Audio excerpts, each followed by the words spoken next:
Statistics Overview. You can access a number of useful statistics on your working document right from the editor.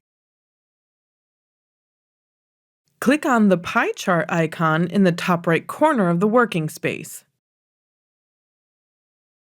Doing so will open a detailed overview of what has happened in the active document. Here you will find information on the overall progress of the translation,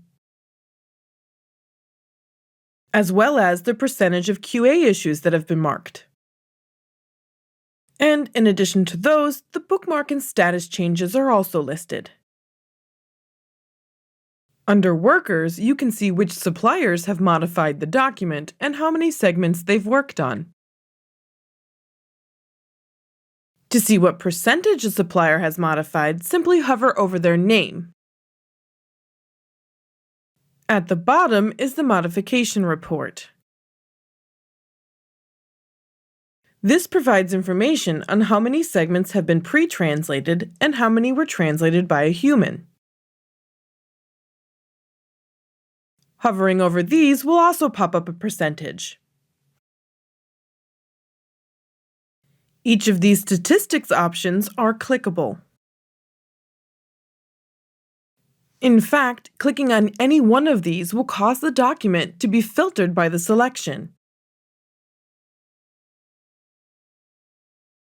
This is an extremely useful feature because it lets you see, for example, all the context matches in one glance.